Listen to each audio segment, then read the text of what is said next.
got to identify the people who are most likely to be radicalized. We've got to cut this off at the beginning.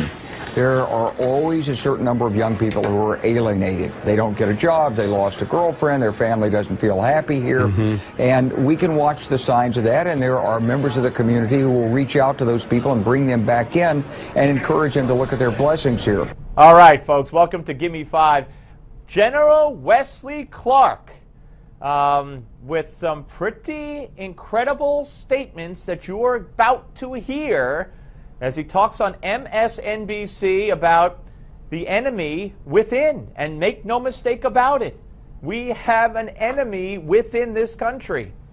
Whether you call them lone wolves, whether they're acting alone, whether they act in concert with others, whether they get radicalized on the internet or in a mosque or wherever, they are the enemy within. And watch. But I do think on a national policy level, we need to look at what self-radicalization means, because we are at war with this group of terrorists. They do have an ideology. Yes, they do.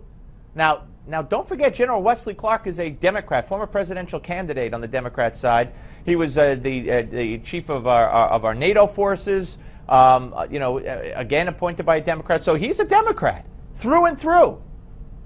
And I want you to listen carefully. We are at war with an ideology. We are at war. We have to look at people, how they are radicalized, people who are radicalized in this country. I mean, whoa, whoa, whoa.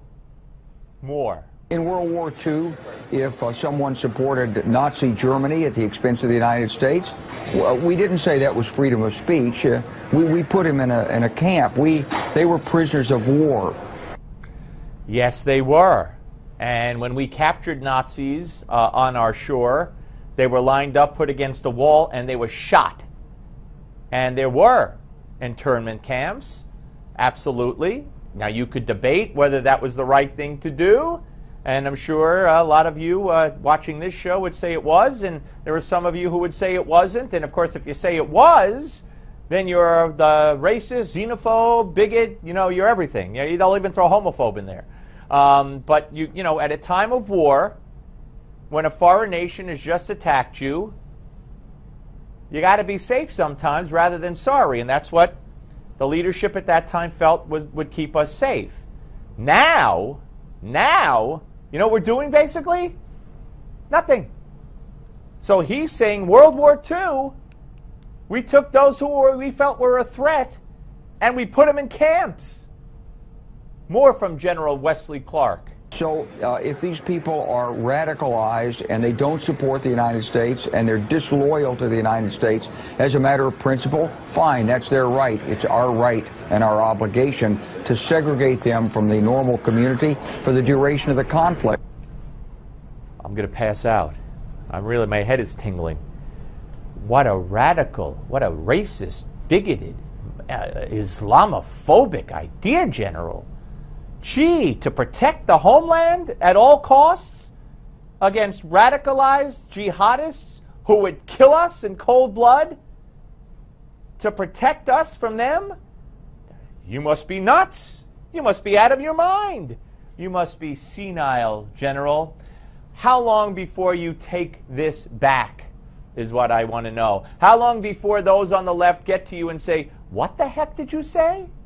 And you are forced to say, oh, I didn't mean that. Or, my allergy medication must have been working on me. Or something. We got one more.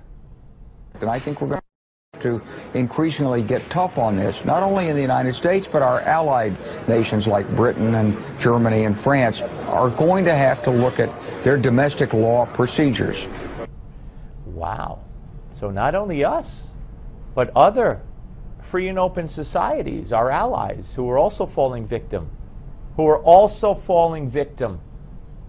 to this jihad, these Islamic terrorists.